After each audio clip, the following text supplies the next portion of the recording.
2 or 3, 4 crises ago, I don't know, I'm an old guy now, I had a personal crisis, of losing everything.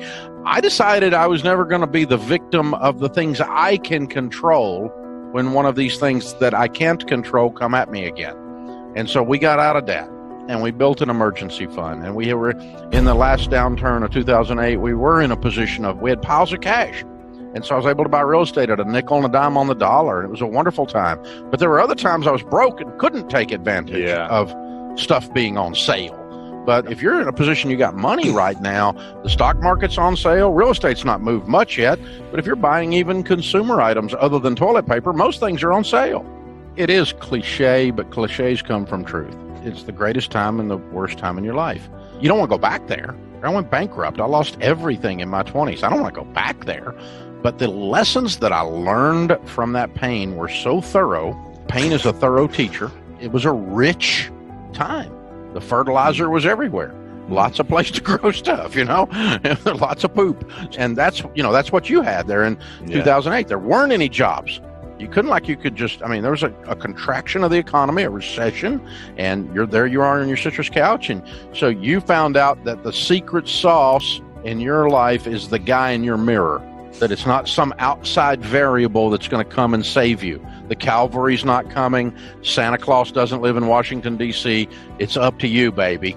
Get up off the couch. I got to go leave the cave, kill something, and drag it home. You found that truth in that moment.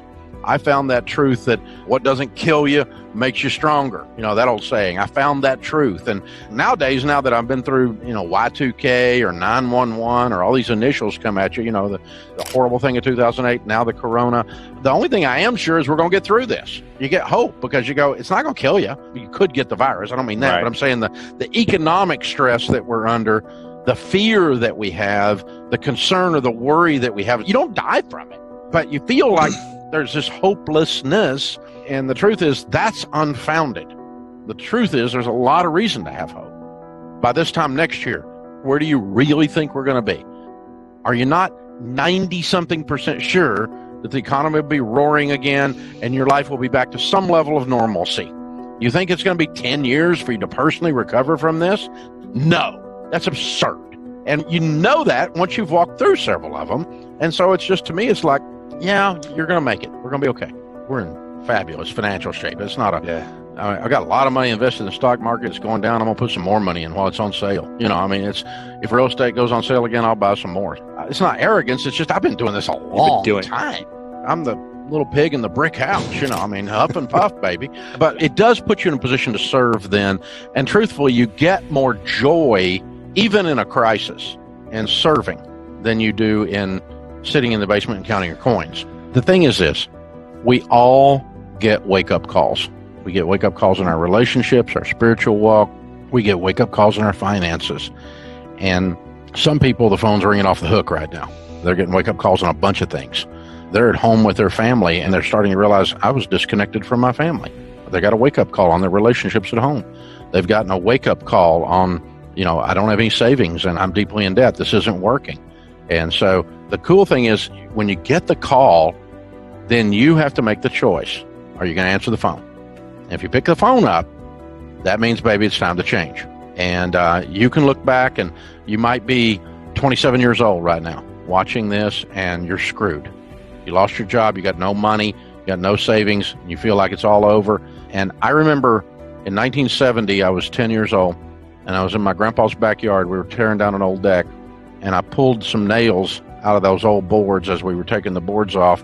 And he taught me to put them down and straighten them with a hammer and save those used nails in a coffee can. Now, my Grandpa Ramsey was one of my favorite people on the planet. This is 1970, and he was still answering the phone that rang in the Great Depression. It changed his life. He was frugal and careful and wise with money the rest of his life. And so someday, 27-year-old, you're going to be sitting on the back porch with your grandkid, and you're going to remember back in 2020, there was the coronavirus, and it changed my life. And you're going to be that guy. You're going to be giving dad jokes, and grandpa jokes, right, like I am now. And you're going to get that opportunity. I was 28 years old when I lost everything. It was my fault. It was the S&L crisis. The banking climate changed. I'd built a house of cards. I was stupid. And the phone rang. And it was my wake-up call. Are you going to answer the phone? Are you going to change your life to where you say, never again? I'm going to control the controllables to where I'm the little pig in the brick house. Never again. That may be the only thing you get out of this crisis, and if it is, you got enough. In my life, when I have become desperate, right after that's when I become stupid.